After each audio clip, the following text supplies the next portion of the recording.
It's that time of the day, and that is going over your Assassin's Creed hot takes. And let me tell you, some of these are, well, let's just say they're pretty special. I went through well over 1,000 total comments, so if your hot take is not mentioned, I'm sure you can understand why. Now, if you want to see me kind of roast your hot takes for this franchise again, I've already made a video for that, and this is essentially part 2. Also, before I get into it, what I say in this video is purely my own opinion, so take it with a grain of salt. And hey, if you've got your own Assassin's Creed hot take, drop it in the comments below, and I'll be sure to include it in the next part. Oh, and one more thing, I also want to take a moment towards the end of this video to talk about my journey with this channel. Have a bit of a heart-to-heart discussion. It's a bit off topic, but hey, sometimes we need those moments, right? Anyway, less waffling, let's get into it.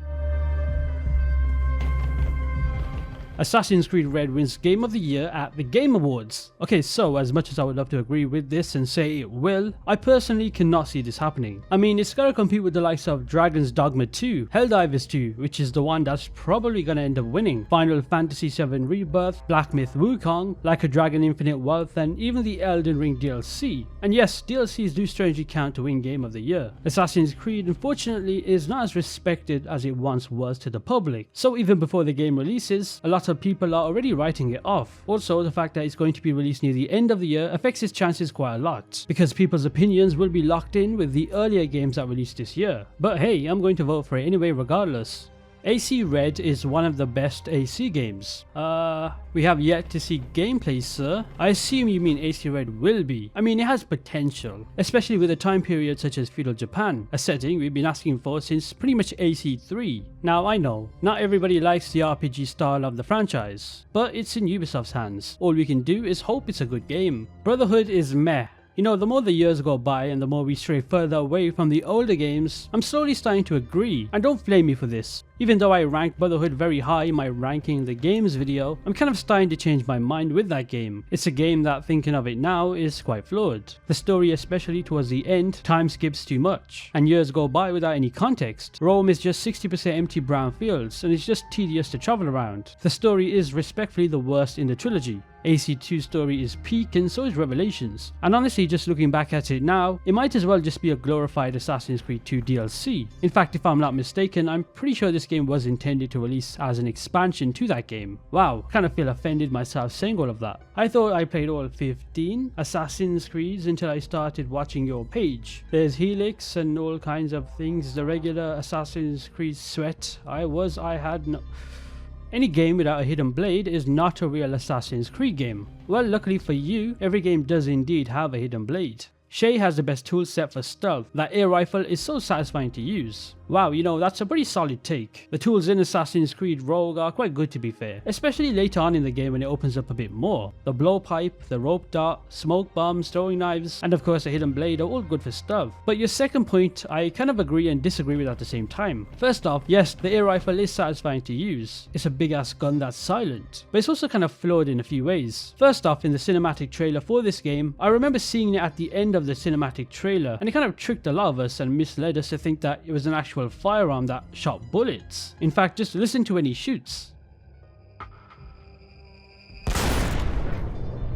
Also, the way that it's positioned on Shay's back kind of annoys me. And I know this is a nitpick, but it's physically impossible the way it's just floating on his back. But yeah, overall, Shay probably does have the best toolset for stealth. Maybe Basim comes second. AC Rogue should have been made with Unity's engine. Okay, so let me elaborate on why this is not the case. Both games mainly run on the Anvil Next engine. Now when it comes to platforms, Assassin's Creed Rogue was designed for the last generation consoles like the PlayStation 3 and Xbox 360, still rocking the Anvil Next engine. On the flip side, Unity was all about the new gen experience, hitting the PlayStation 4 and Xbox One, powered by Anvil Next 2.0. This upgrade allowed them to really crank up the graphics since the newer consoles were able to handle it. And you said Rogue should have been made with Unity's graphics. You see, in order for Rogue to do that, Ubisoft would need to pull a tricky move, creating two versions, one for the old consoles and another with better visuals for the PlayStation 4 and Xbox One.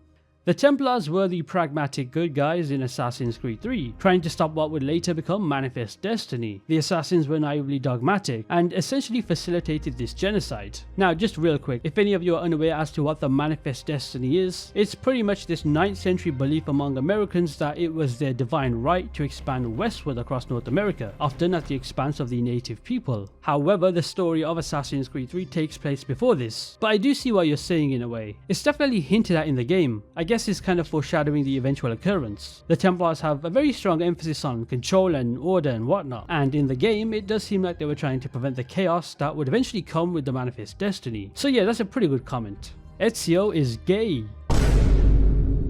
I can't get enough of Odyssey. Don't murder me. Okay sir, I'm not going to murder you. That's a valid take. Assassin's Creed Odyssey is a fun game, and anyone that disagrees, fair enough, that's your opinion. But it's a game that anyone can play, even if you have no clue what the Assassin's Creed franchise is about. And at the end of the day, gathering new players is a great thing. There's Sparta versus Athens, Greek mythology, a beautiful ancient Greece world, so what's there not to love? Well, apart from the ending of the story. Oh, and the occasional copy-pasted cities. Oh yeah, and the non-existent mocap. But hey, apart from that, it's a pretty good game. Let me guess, somebody is about to comment, it's not an Assassin's Creed game. I caught you in the act, didn't I? Oh, and speaking of that, well then.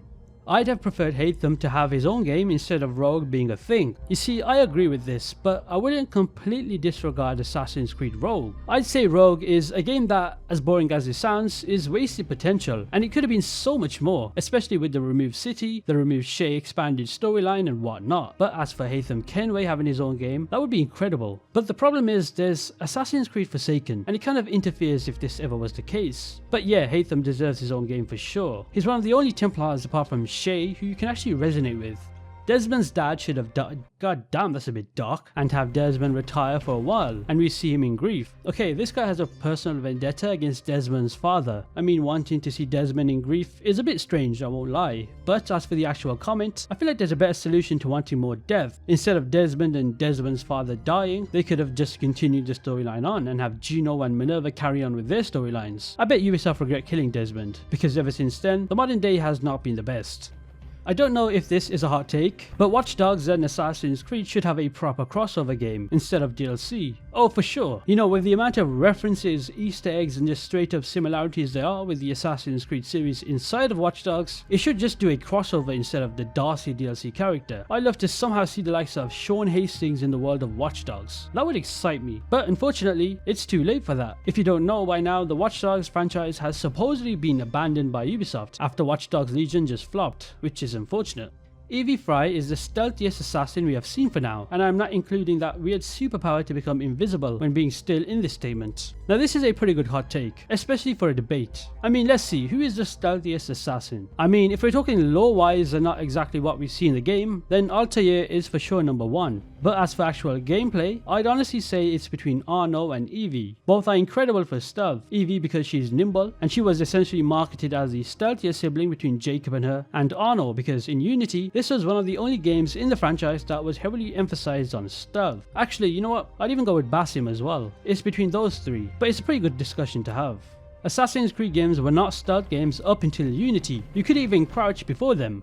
The fact that you just said Assassin's Creed games were not stealth before Unity, and one of your reasons was because there was no crouch button, is a bit of a wild statement to make. Now, I get it, crouching is what we consider a fundamental part of stealth, but we did have crowd blending, hiding in haystacks, rooftop stealth, walking with courtesans, using mercenaries as distractions, whistling to distract enemies, silent takedowns, cover assassinations, and I'm sure there's a lot more that I just can't think of. Sure, we did not get a crouch button, but that's just one mechanic. Now, I'd assume the fact that we didn't have a crouch button in the early games wasn't necessarily a flaw, but rather a deliberate design choice. It pretty much forced us to think outside the box, adapt to our surroundings, and utilize the tools and mechanics available to us in some pretty innovative ways. You know, whether it's moving around rooftops, utilizing haystacks for cover, or even timing movements with the flow of the crowd. We essentially had to use our own strategic thinking and situational awareness in order for stealth to be effective. Also, if you played Assassin's Creed Brotherhood, which came before Unity, then you'd know stealth is the main focus for the missions in that game, and it definitely does show. There's also social stealth, such as crowd blending being heavily encouraged instead of crouching, especially in the games before Unity. Da Sure, it may have been unconventional, but it's definitely still very much present and integral to stealth. So yeah, your hot take being AC games were not stealth up until Unity is just silly. Stealth started at AC1, and it's perfect in Mirage, 17 years later.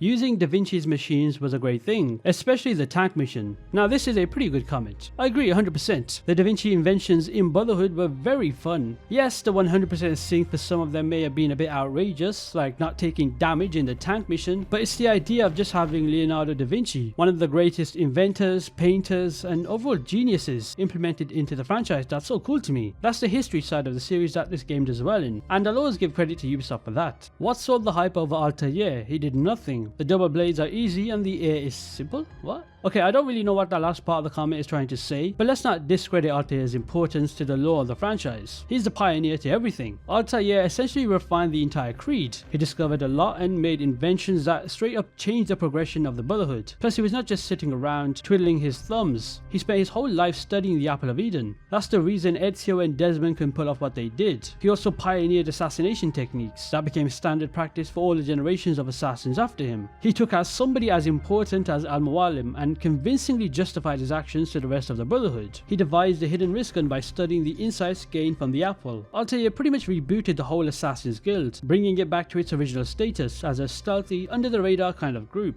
Before him, they were all about flashy public assassinations, but Altair kind of changed the game. So yeah, the hype Altair gets is deserved, and I feel like anyone who says otherwise might not just understand how important he is to the Assassin's Creed universe. Seriously, if you want the full scoop on Altair, read the novel called The Secret Crusade. It's like his life story in one book.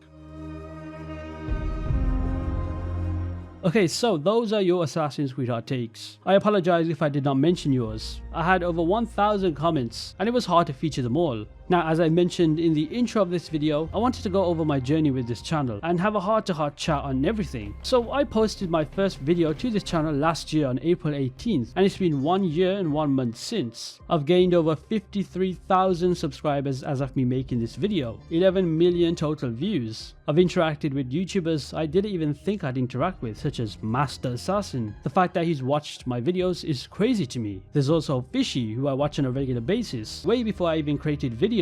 And there are a few others. I don't often give my gratitude or reflect on how fast I've grown because, let's face it, 53,000 subscribers in 1 year is quite insane to think about, especially on a franchise that is not in the most loved state right now. So from the bottom of my heart, I just gotta thank you all so much for everything. I'd be lying if I said you guys did not change my life, because you definitely did. And even though this is not my job, it still helps a lot with everything going on in my life, whether it's my university studies, my life at home, and just being able to live pretty well. It's a great distraction to have. Who knows what the future holds for this channel. It is great that Assassin's Creed is not going anywhere. We've got Assassin's Creed Red later this year, Hexe in 2026, and yes, I know it's pronounced Hex, but I like saying Hexe just to annoy people. We've got remakes coming and other Assassin's Creed games in the works. I've also posted videos on games that are not Assassin's Creed related, and they've done surprisingly well. I mean, my Witcher 3 video has nearly 90,000 views. My Watch Dogs challenge video that I posted when I had like 5,000 subscribers has 38,000 views, and even my Watch Dogs Iceberg has 72,000 views, and I'm blown away by that. To me, any video that gets over 10,000 views is considered amazing, and the fact that some of my videos have gone over that is ridiculous. Oh yeah, and I also want to give a shout out to my fellow AC YouTubers that do not get the recognition they deserve. So first off is The Exile. This is a person who makes insanely underrated content. He goes over everything Assassin's Creed and even other games at times. In fact, I made a collab with him, which is the Assassin's Creed spin-offs video on my channel, which once again did so well. Another channel is Willis Makes Movies. Now, I was surprised that this guy only has 3,000 subscribers because his videos are so in-depth. He makes some deep, insightful videos on characters in the franchise, the outfits, and just everything Assassin's Creed. So check him out too while you're at it. And yeah, that's pretty much all I had to say. Thank you once again for everything. Seriously, I'm not even gonna do a proper outro. Take care and have a great rest of your day.